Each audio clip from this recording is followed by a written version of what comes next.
everyone, welcome back to the SportsKhabri Podcast. I'm Anshuman Joshi and today I'm joined by Arunava Chaudhuri and IoT founder Vivek Sethia.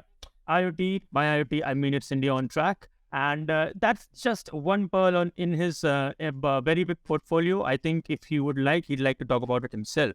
But let's get to the matter at hand, because we have asked these two gentlemen to come today and tell us more about the sports merchandising scene in the country and how it's going. Is it going well? Is it going badly? If bad, how bad? If good, how good? What are the challenges and so on? And I, as usual, will play the role of the guy who has no idea what's going on. And I'll be listening to them. I'll be asking them the very basic questions that you would expect a layman to ask. So let's just dive into it straight away. Vivek, Arunava, thank you so much for joining us today. Vivek, I would like to start with you because you have a very fair bit of experience having worked in the market for a while. So could you tell us a bit about that? So where does sports merchandising in the country currently stand? Is it worse than what it used to be? Is there any potential? What exactly is the scene at the moment? So I think the scene is not very good, unfortunately. The economics of the merchandising business anywhere in the world will completely depend on the fans' ability to buy this merchandise. As simple as that, right? If you look at some of the more established markets, maybe in football, if you look at Europe, in basketball or other sports, you look at the Americas. At the end of the day, the fans need to buy the merch, and that's where the business is generated. So if you take the example of big European clubs, we have there are, of course, the club, the merchandiser, and of course the fans. So the deals would be that the merchandiser would give a minimum commitment of money to the club in lieu of potentially being able to sell merchandise and also the branding visibility that they might get. Now, the big merchandisers like the Nikes and the Adidas might not care that much about the marketing visibility, but they eventually want to look at this as a business because they are established brands. In some clubs, smaller brands might come through and they might be willing to take a loss because they get visibility by being on the chest of big clubs. But when you look at India, the economics completely fall apart. The clubs expect money from these merchandisers, but the merchandisers are not able to sell. And beyond a point, the deal doesn't make sense. So either it becomes purely a marketing or a branding deal for the merchandiser, or the economics are not there. And the main reality of it is that the Indian audience is just not buying. Now, of course, there are many reasons for that. It's not like Indian audience cannot buy, but at the end of the day, Indian audience are struggling to buy because of various reasons. And hence, the merchandiser is not able to make business sense of doing a deal where they pay some money or pay in manufacturing merchandise for clubs. So overall, the scene is really poor and it is not sustainable. So either the club, I'll have Arunava take this, but just quickly. So the clubs typically expect that there is an organization that will come, that will create kits for them, that will potentially pay some money to have their logo on the chest, or if there's no logo, then the money is either zero or less. And in lieu of that, the merchandiser wants to have the ability and the license to produce merchandise and sell to fans. And this is the risk that a merchandiser takes, that there is money on the table that they have to pay. There's money that they have to spend in producing, and hopefully they will sell something. But when they're not able to sell, the deals don't last. In fact, if you see both cricket and football, and to some extent Kabaddi, where most of the prominent merchandising deals have happened in the last 7 to 10 years, about 70 to 80% deals have fallen through mid-contract, right? And that also includes the Indian cricket team deal right now. And that's because merchandise is just not able to sell. And that's really where the market is. And we can dive deeper into the reasons, but I'll have Arunava have his opening comments. Yeah, thanks, Vivek. I think Vivek has sort of laid the foundation and the groundwork of the issues and the problems and the challenges of the merchandising market. I think there is also, if you look at it from a fan perspective, and we were discussing it recently in a Twitter space, and there are misconceptions, that merchandise has to be so cheap that it's readily available in the market. The problem is that the merchandise producer and the club need to generate a certain price so that the company which is producing it and putting it out into the market recoups its investment on one side, and theoretically that the club, besides that premium which they're already getting from the merchandising partner, could generate an extra revenue. That's how it works around the world, that it doesn't matter if it's a football club in Europe or an NFL, an NBA team in North America, even other teams in other sports in Southeast Asia or in Japan, Australia, Aussie rule football. The jerseys are quite good sellers over there. That it has to make sense for both the sides, and the fan is a very, very important aspect. I think that the Indian fan is unwilling to really spend that kind of money. I take Kolkata as a very, very good example. You have the Maidan market, which is a fake market. It is not a real market. Theoretically, if the brands go in there and ask the government to step in because of fake counterfeit products, they would have to shut the market. It's allowed around an ISL game, an IPL game. You've got these flying sellers who are selling jerseys, who are selling bandanas, this and that, everything. All of that stuff happens around the world as well, but that is either licensed or the clubs themselves, the franchises themselves sell it. So I think that is a part of our problem, that the Indian merchandise market is a very young market per se, or is still in a nascent stage. But the weird thing which I always see is that if you see when people buy, for example, jerseys of European football clubs, or buy a jersey of an NBA team or an NFL team, which is sometimes more of a fashion statement than rather just being something sporty, they're willing to pay that premium of paying 3,000, 4,000, 5,000 rupees for such a product. And that is something which is very weird, because I remember I had this discussion with Nike in 2006 around the FIFA World Cup then happening in Germany. I remember I went to the Nike flagship store at Oxford Circus in London, and the India football jersey was readily available over there rather than being available in a Delhi or a Kolkata or a Mumbai. And they were saying that, you know what, it's being sold in this market.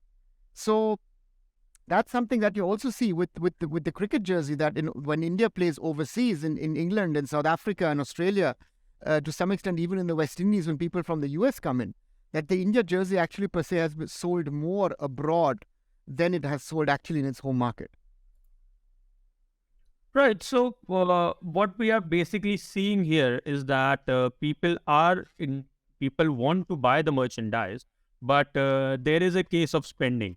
As so far as there is a limit as to where they will go and beyond which they won't go. So one factor that I would like to introduce in this, now that we are talking about both the domestic and or European markets, is the relative spending power of a middle class person who is living in Europe and someone who is living in India. Because this is a discussion that I've heard happening over in the UK as well, when they talk about the prices of the kit replicas, and they are saying that it's unsustainable. Even they are saying that spending 70 to 60 bucks on a kit every year is not something that is sustainable for the average household in the UK or even in Europe. And we have seen different teams trying to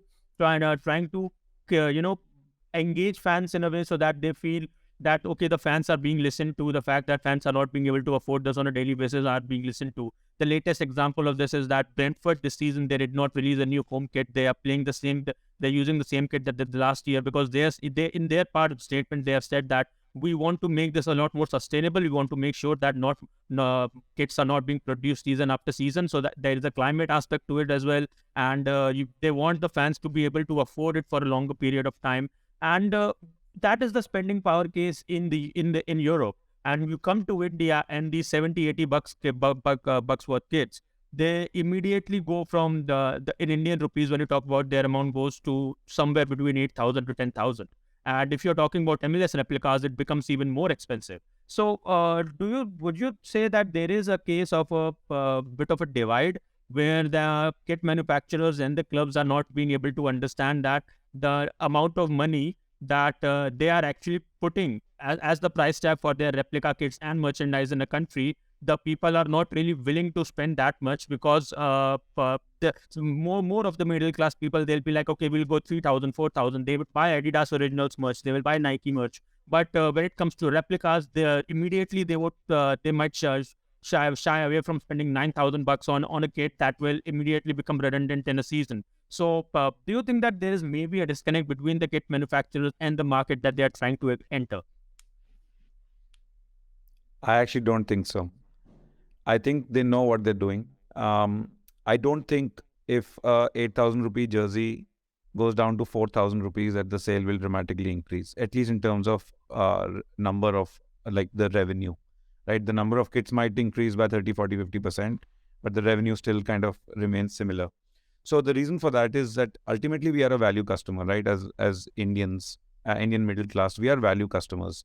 We have seen that MPL when they came on cricket, even 656 when they came for Team India, they did products at 1,200 rupees, 1,500 rupees, 1,800 rupees, and the results were fairly similar, right?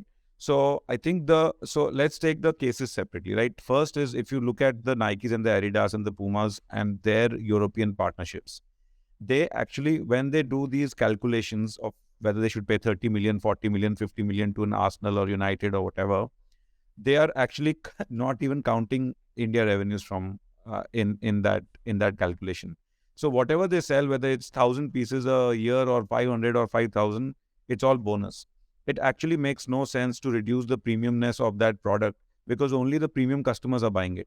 And somebody who can afford 5,000 can also potentially afford 8,000. And yes, they'll lose some customers between 5,000 and 8,000 or 4,000 and 8,000, but they will also lose revenue.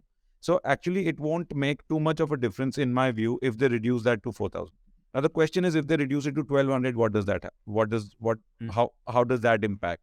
And I think that's where the big question is, that can these big manufacturers create a product at 1,200 rupees, given their cost kind of cost structures, right? See, think about for a Nike or an Adidas, it's a very different ballgame than a T10 or a TK or a 656, because their cost structures are tremendously higher. They have different quality standards. They have to adhere to more labor standards. They have higher cost of manufacturing and so on. Eventually, the question is simple: do we take a loss, or do we make almost negligible profits by bringing it down to 1,500 and then just running it for the heck of it? Or do we just keep it the way it is and let this market ride, and whenever the market is ready, they can pay for it, right? So I think here cricket is a great example. If you look at how Nike treated the Indian cricket team kit and how MPL treated the kit, this is a great case study. So Nike was selling our kit at the same price between 4,000 and 5,000, and there were hardly any sales. In fact, there was availability of the jersey was also limited. I remember 2 World Cups back, we wanted to buy a bunch of jerseys and we really struggled to buy them, right? When MPL came in, they said they made big announcement that they're going to change the structure of pricing and make products which are available and so on and so forth. They reduced the prices to between 1,400 to 1,800 rupees, and still they didn't get any sales. And I think the value proposition is still the challenge here. For an Indian audience, if I can wear that jersey as a t-shirt and leverage it 30 times a year, then I'll spend the 2,000 on it or 3,000 on it. If it's a one time, it becomes a difficult value for me to justify that I went for a game, I bought this jersey, and then so on. And then if it's only a one-time purchase, and if the government doesn't do much in terms of curtailing what Arunava was saying, the counterfeit market, then I'm like, okay, I'll just spend the 500. It's just for a picture on Instagram that I was wearing the India jersey while I was watching a match. Then why do I have to spend 2,000-3,000 rupees? I think there is a deeper issue here. It's not as simple as just changing the pricing and audience will start buying. Audience has shown that even at 1,200 rupees, 1,400 rupees, there is an unwillingness to buy, which means the value proposition, even at sub 2,000, doesn't really fully exist, in my view, in the minds of the audience. Right. So, would you say that the blooming counterfeit market that exists in India and in general in the subcontinent is one of the most fundamental factors for which the people don't go for the original replicas? They just go for counterfeit products. Yes, Definitely one reason. Yeah, I don't know, please. yes. I think that's a huge problem, because where in Kolkata you can get it, where in Mumbai you'll get your jerseys for 200, 250. That you'll get it where in Bangalore and Delhi also. It is a problem because the mindset, I think the biggest problem is the mindset of the fans. as Vivek was trying to explain, that are you going to be willing to pay something? Of course, you're talking about Europe and all, and Europe is a weird case study for all of this, because it's like everything. Football has been going up this curve for quite a while now, and everyone has said this is going to go bust. The transfer market is going to go bust. The club spending is going to go bust. The fans will not come. It's becoming too costly. Merchandising is becoming too costly. But still, all of these factors are growing in that market. The same can be said about American sports in the US. So therefore, these markets are somewhat of mature sporting markets, I would say. The IPL is a bubble in itself. It exists in some sort of form or way. I think it's a special case study in itself of how it has been made successful or is successful. But when it comes to the merchandise market, you're talking about Europe. The people still will buy those 60, 70 pound, even, then nowadays they're 90 pound, 90 euros, the jerseys. Then they call it, the match day real replicas, which cost 120 euros. All of those are being sold. So, and the fans are coming to the stadiums. Most of the clubs are trying to expand their stadiums to a capacity of 50, 60,000, which means the growth is still there. The problem is that as Vivek has said, I think India is, for example, a country of selfie takers. For me, it's important that I wear something and can show off that I'm wearing a jersey, for something when India is playing or something. There's no commitment towards the club. I think that's something that the fan, we've discussed it quite often, that the fan wants. But what is the commitment from the other side of the fan to support the club? Just to say, listen, I am a social media warrior for you is not enough. You have to turn up, go to matches, buy tickets, buy merchandise, buy anything to support the club. Otherwise, all these entities which are losing money, again, take IPL out, all other entities are losing money across the Indian sporting ecosystem, and if these things don't change, then merchandising is potentially a factor of 10-15% of your income potentially. That's a big zero at the moment. Therefore, also you have just one added point: the big ones have actually sort of left India. The Nikes, the Adidases, the Pumas, who've all been there in some sort of way, might do, or a lot of them are doing individual deals with sports athletes or with even Bollywood stars, rather than doing deals with sporting entities. And that's a bad sign, I think, for Indian sports. Vivek, you were also there in the first season of the Indian Super League. Remember how many teams were being kitted by global brands? It was Adidas, it was Puma, it was Umbro was in the market. All of them have nearly disappeared. It's Puma being around. Mumbai City has been kitted because it's part of a global deal with the City Football Group, and Bangalore FC has been something of a novelty project. Hummel has come in over the last 2 years. Last year they were there in a big way. 6 clubs across ISL and I-League. This year they've cut it down to 2. So those are, Adidas did a lovely campaign around Real Kashmir. Thought that would get people interested because it's a nice story and it's a nice jersey to have. But even despite having that nice, media and social media campaign around it, it did not sell. I think here it's very it's actually critical to also compare this to IPL, right? Even though IPL is cricket has its own bubble and IPL has its own commercials and economics. Merchandising there as well has absolutely failed, like 100%. So let's look at the history of IPL. When IPL started, we had, Adidas is a great example. Adidas was one of the first clubs to partner with Mumbai Indians. Mumbai Indians was like this premium club, which it still is. And Adidas kitted Mumbai Indians. And after 1 or 2 years, they got a rude shock that they were not able to sell at all, right? So even in a sport like cricket, where people actually end up spending so much money in tickets, right? I mean, before IPL started, or even in the first 2 seasons of IPL, nobody really thought that Indian audience is going to spend 3, 4, 5, 6, 10,000 rupees for watching a match, right? But that changed in IPL. Nobody thought that we'll have $1 billion TV deal, but that changed in IPL. Nobody thought that players will be making millions of dollars. That changed in IPL. And still, the merchandise is the same issue.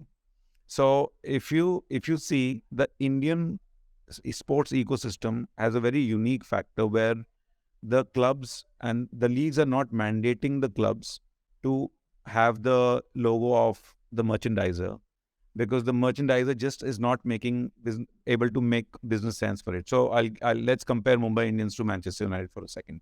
Manchester United does a partnership and they say, as per the Premier League laws, only the kitting partner, which is Adidas, can have their logo on the chest, right? And that's the same rule or guideline that IPL started following when they started. In fact, same with ISL, right? So they said, IPL said that every franchise has to have a merchandiser, and that can only be the logo that can be worn on the chest of the jersey. So when Mumbai Indians started selling their other slots, the front, the back, this, that, and the other, they realized that the value of this chest logo in the first few years is probably worth a few crores, right? So they went to Adidas and said, you have to pay us a few crores because you're getting the media value of being on my chest. But Adidas is like, how can I pay you a few crores because I'm not able to sell even worth a few lakhs? So in fact, the teams went back to IPL, the league, and said that you allow us to put a commercial logo, a non-kitting, non-merchandise logo on this, because Adidas or Nike or Puma would not pay us. And we are losing 3, 4, 5 crores every year by not being able to sell this in the market. So this is a very unique situation in India where the kitting manufacturer actually is allowed not to have their logo on the jersey, which is the same case with ISL. When ISL started, the same thing was there. We had to have a manufacturer kitting logo on the chest. And like Arunava said, even with Pune, we had Adidas, not in the first season, but second, third season, we had Adidas. And beyond a point, Adidas is like, I'm giving you all these kits. I'm also paying you a small fee. It's just not making sense for me. So all the clubs went back to the league and said, we can't afford, these guys are not paying us and we are losing a slot. So allow us to sell this slot to a non-kitting partner, right? And that's a unique situation in India. And even cricket's not able to crack this code of merchandise. So I think a lot needs to change in terms of the mentality of the fans and how they embrace the clubs. And they don't look at sport as an entertainment factor, but as this is my club, I need to contribute to this. And I think it goes back to what Arunava also mentioned. Okay, so what can you put your finger to anything that in particular needs to change for all this money that is coming from merchandising potentially to actually go to the club? Because when I think of merchandise, let's take the example of Manchester United. I've seen people wearing the shirts. I've seen people having mugs, phone covers, and all sorts of things branded with Manchester United. That is obviously not an official product, but they are willing to spend something, but they're not willing to spend not even 1,400, 1,500 as we have discussed. So what exactly needs to change from the fan side for these merchandising opportunities for the clubs on an official front to have any kind of success in the country?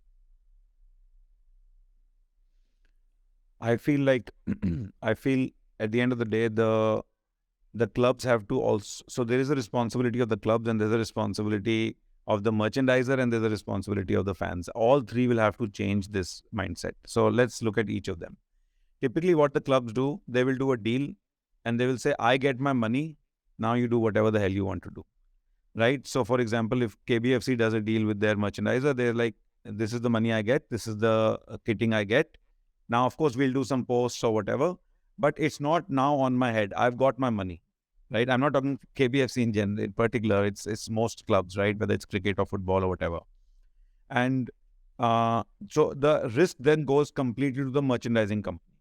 Now, the merchandising company is already on a loss. So for them to promote and market a lot more becomes difficult because the more they have to spend a lot more to actually then try to sell and market their products. So they cut down on their marketing because the deal already is negatively in their favor. And then you add to the fans where they have a cheaper option available and the regulation is not stopping that in terms of counterfeit. And because of the selfie culture, they'll say, I'll just buy this 500 rupee thing. It's a collector's item. I'll just get the picture. And if it goes to waste, then it goes to waste. So the ecosystem has to evolve. The clubs have to be more involved. The fans have to feel the pain and love for the club. The government has to step in or the regulatory authorities to step in to stop the counterfeit. The merchandising companies have to get some better deals so that they can spend in marketing. So till the time the clubs look at this as just a revenue stream, that I got my 30 lakhs and that's it, I don't care anymore, it's not going to evolve. And I think each stakeholder has to play, including the regulatory bodies, have to play a critical role for this to evolve. I don't think this is just that the fans don't feel the love and they don't buy, right? We have seen that if fans feel the love, they spend money. We have seen that. Fans are spending money in watching a cricket match, for example, right? Fans can be spending money in buying a merchandise for Manchester United, spending 8 grand, 6 grand, 10 grand, right? So the fans can spend, but it needs to be a value proposition. And I think all of these stakeholders need to kind of come together and try to solve for it. Yeah, Arunava, would you like to add on that? I think the model that you have in Europe and North America is something that we need to look at, that there is a fixed fee for the clubs and franchisees. And depending on the sales, you get a certain percentage on top of it. Then there is an interest for the clubs to try and push the product and try to ensure that the product goes out to the market to X number of people as possible. Again, Kerala Blasters was mentioned.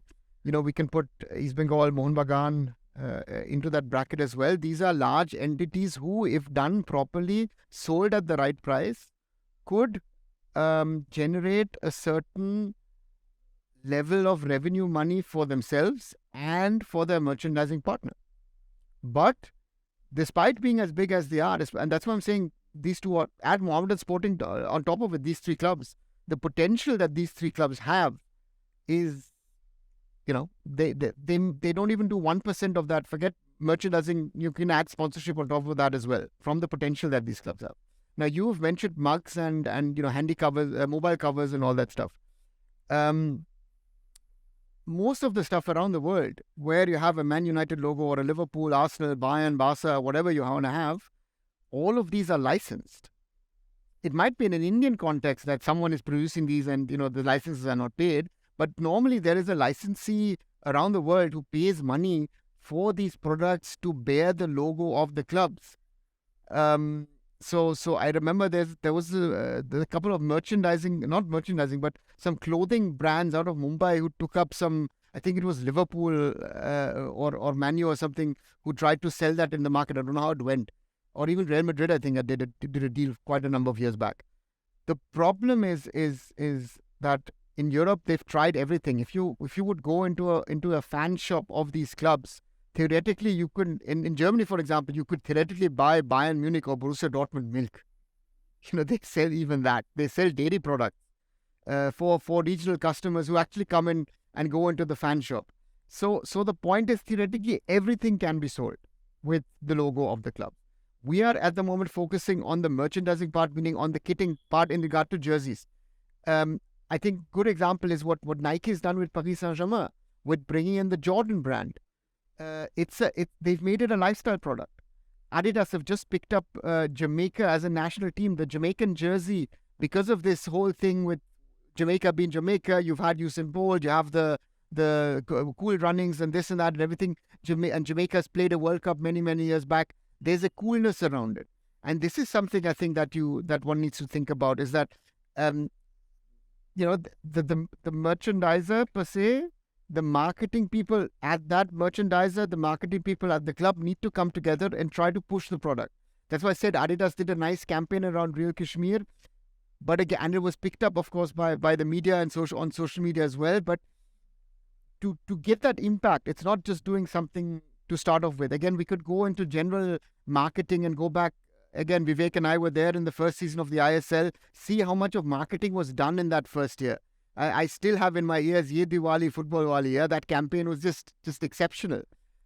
But that doesn't happen. So the question is also the lack of the visibility of that kitting partner here on the chest is also a factor, I think. Because in European football, if you would see a club without that logo of whoever the brand is, it doesn't have to be just an Adidas, a Nike or Puma.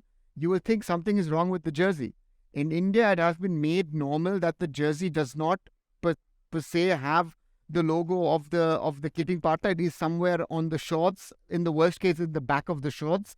If it's there, if it's not there, it just doesn't matter. It is some brands you would recognize. For example, when you see Hyderabad FC with Hummel, you directly know because you've got that sort of V sign that it is Hummel. Or if a team is wearing 3 stripes, you will know that it is Adidas. So therefore, it's both sides need to do something, and something needs to happen, because again, it is an opportunity to generate revenue, but it also, again, as Vivek has said, there needs to be a commitment from the club, from the franchisees. There needs to be a commitment from that merchandising, from that kitting partner.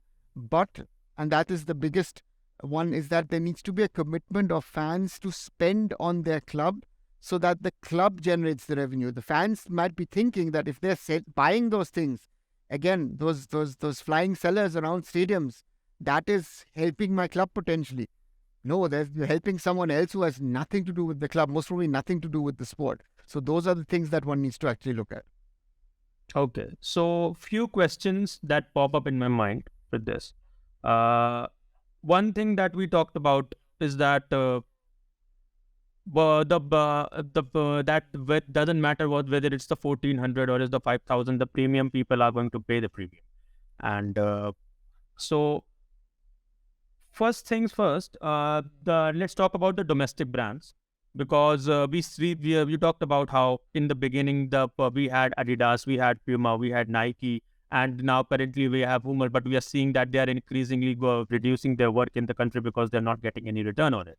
And we are seeing that the domestic brands have popped up. Vivek, you've talked about your work with 656 as well.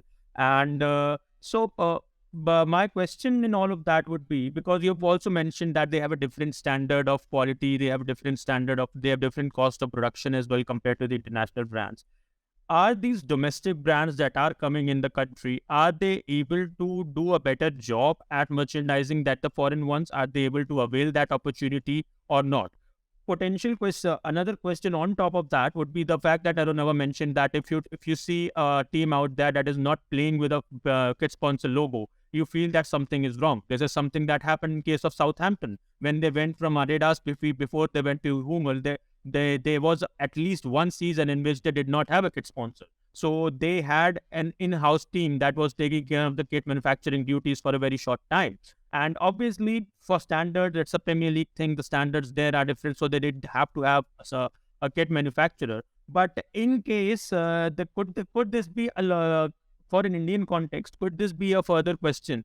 Could this be a potential answer for a lot of the clubs, that instead of partnering with a kit sponsor, instead of partnering with a sports retailer, they make our kits in-house. We don't have the kit manufacturer logo. It may be able to save us some money, and we'll be able to sell this to the people at a slightly shorter price. Could this be a potential solution, especially for an Indian market? I'm not talking about in an international sense. The third and final bit to this question that I have, that another thing that popped up that Arunava recently mentioned, that the licensee fee is being acquired by some of the Indian brands, and then they are selling licensed products. So we have the Soul Store, which is a casual wear brand, and they had a licensing deal with Liverpool. So they are selling casual wear and merchandise with official Liverpool branding. So those are official products. Is that something that could work in the long run in India? Because that's a very, very rare kind of deal. It's not happening all over the place. So is this something that, could this be a successful thing in the country? And if not, why? Man, I've forgotten your first one. Yeah.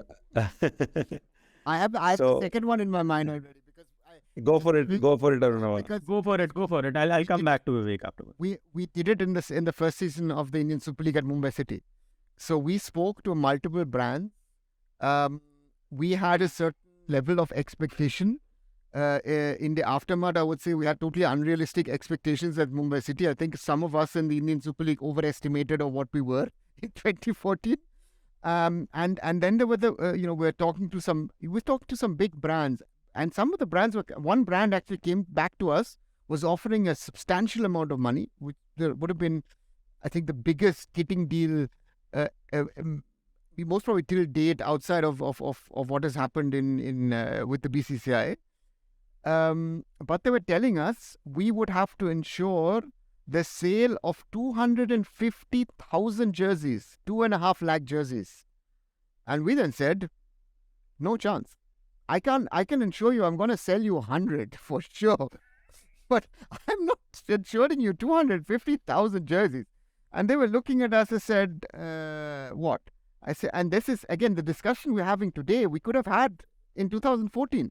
And said to them, I said, we cannot guarantee you that. and it was a brand with no setup per se.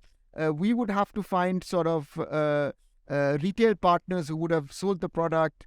And again, that's part of. We then did it ourselves.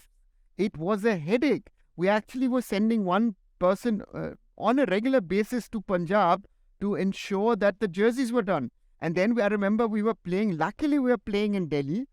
We got the new kit the day before, and some of the numbers were wrong. A person drove back to Punjab in the car and got it all sorted and came. No, there was one jersey wrong. I'm not going to say which player. I actually used tape from our physio to tape numbers on the back of the players of the jerseys because the numbers were wrong. The guy actually came around the 25th minute and somehow, in an injury break, two players actually changed their jerseys. It's a headache that if you as a club, and I'm sure Southampton would tell you the same thing despite being in Europe, it's a headache which you don't want to have. It is something that is you bind resources and you're not an expert in the topic. I luckily have friends in that business in Jalandhar who I or people within our network knew, and then we contacted them, we got something sorted, but was a terrible headache. It was a terrible headache for us. And therefore, I would always say, if you are working at a club, at a franchise, it's the best thing if you are getting stuff, even though I know it's now become much, much easier with sublimation, this, that, everything, but it's still a huge headache. And I would always advise a club, if you can get a kitting partner, kitting brand, do that. And ideally, I know in the ISL you don't. At the lower levels, I see now a lot of teams proudly, at least for example in the I-League and lower, that the clubs proudly show the logo of the kitting partner. We've got a number of these small brands which have cropped up over the last few years. 656 is amongst the biggest of them. But if you see how Nivea has reinvented themselves over the last few years, these are sort of good signs on one side. But of course, if you talk to the guys at the brands, they will not be happy in the way that this market has evolved or developed, because it's easier to buy and on the other side sell potentially a Man United jersey or a Barca Real jersey.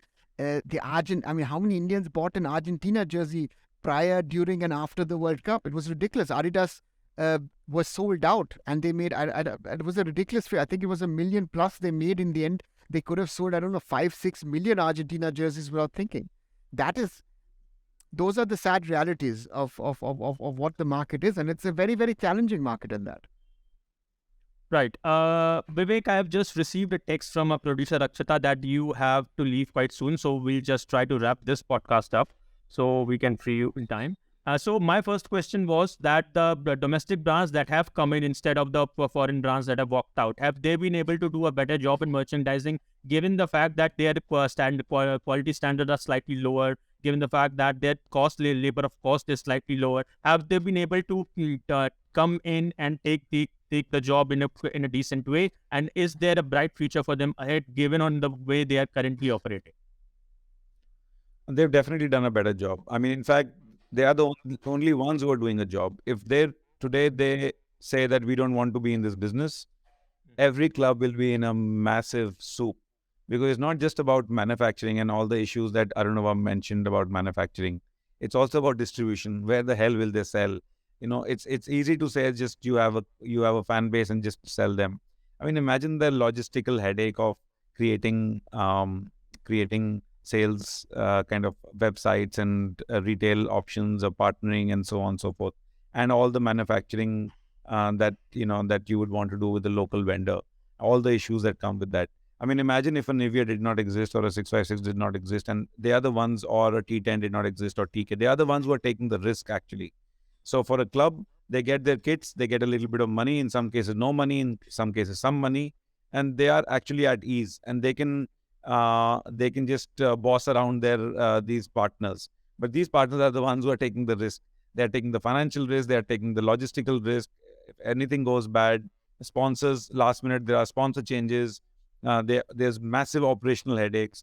So, kudos to these Indian brands, because at the end of the day, they are the ones who are taking the Indian sport forward. I know so I do want to cover one very critical topic here, which is the MPL deal in cricket. And that's also a local brand in India. So when Nike deal was ending, which was after 14-year or 15-year cycle with the Indian cricket team. So when Nike entered India, they made a decision that they want one marquee property, right? And for them, that marquee property was the Indian cricket team. And the deal was done in nothing to do with Nike, but this is my understanding of it. The deal was done merely from making a statement that we are the kit manufacturers of the Indian cricket team, right? Also getting lots of marketing assets when you get all the athletes, the players, the male players, female players, younger players, all of that, right? And it made sense. But obviously Nike wasn't able to sell. But their priority was never priority was brand marketing, brand building, priority was image building, priority was to show that we have this marquee property. Beyond the point when Nike is now fully established, rightfully or wrongly, whatever, they said that we don't want to continue because we are just not able to sell. And with BCCI, to be in bed with BCCI, obviously there's always a massive premium, ridiculous amounts of money in every kind of deals. Of course, BCCI can commercially maximize wherever they can.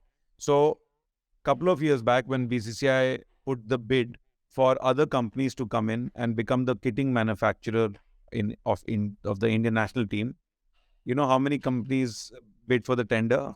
Zero. Like zero. There was no organization in the world that wanted to become the kitting partner of BCCI at the price that BCCI was asking. Why? Because there's no market for it. So BCCI lowered the price. Then in the new tender, again zero bids, right? They further lowered the price, and in the new tender, again zero bids. So that was the reality. Then MPL came in, and they said that we will put the MPL logo here, and we'll become your kitting partner. Now, of course, that is not allowed. The ICC guidelines, just like we discussed, Manchester United can only have the kitting kind of partner on the chest.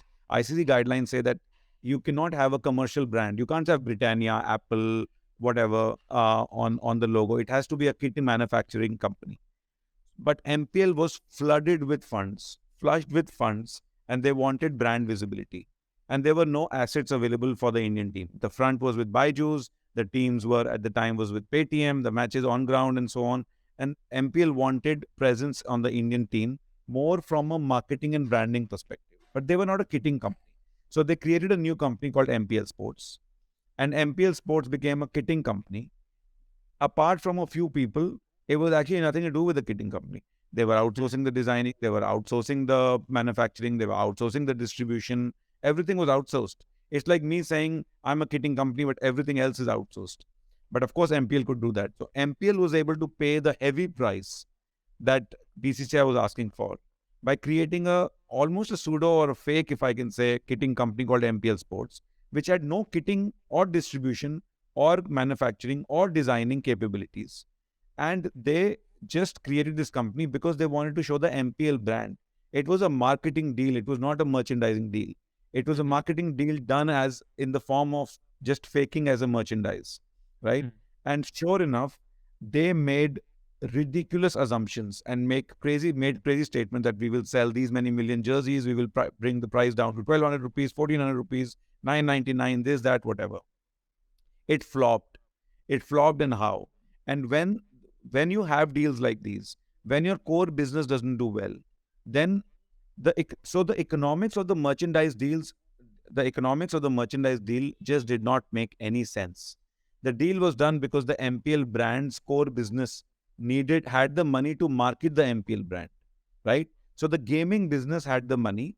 The merchandising business made no sense.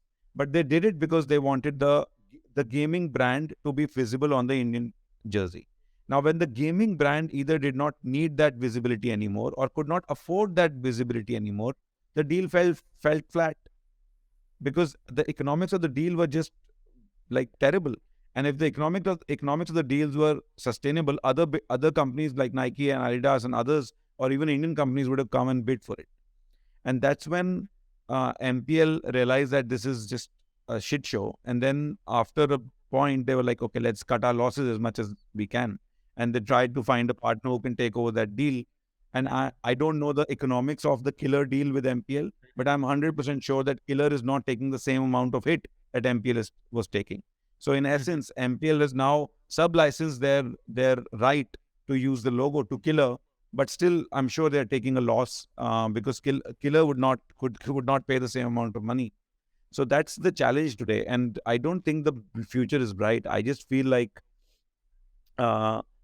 this whole concept of rights holders saying that this is our right to make this money just because we are the brand owners, whether it's BCCI or an ISL team or an IPL team, that fundamentally has to change.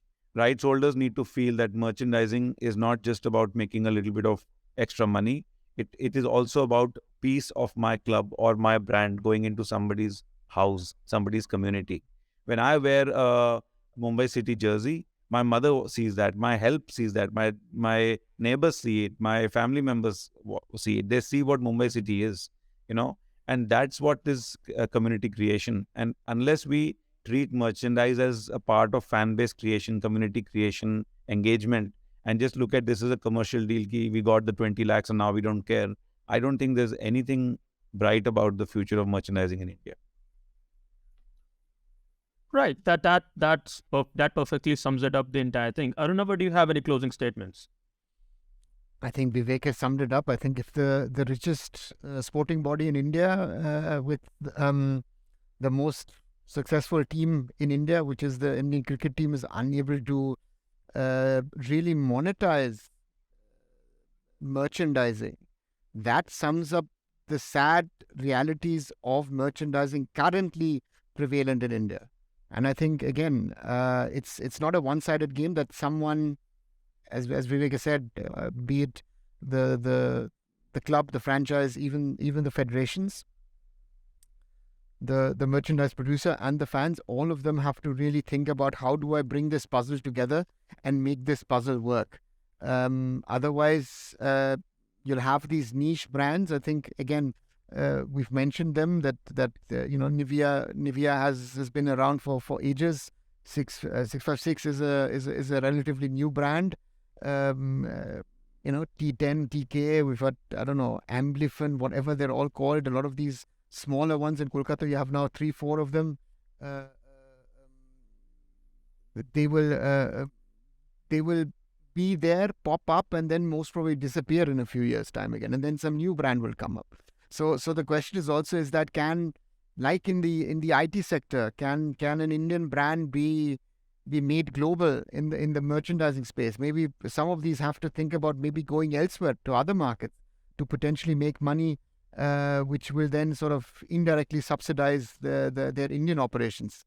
Because I think otherwise it's going to be very, very difficult in the long run for them to sustain. And I think to fans, if there is an original which costs a little bit more, spend that money and support your club, I think, or the national team or whatever. It's worth it. Right. So on that note, that's all the time we have today. Thank you for watching another edition of the SportsKhabri Podcast. We will be back very soon discussing another aspect of Indian sports. Bye-bye. Thank you. Bye.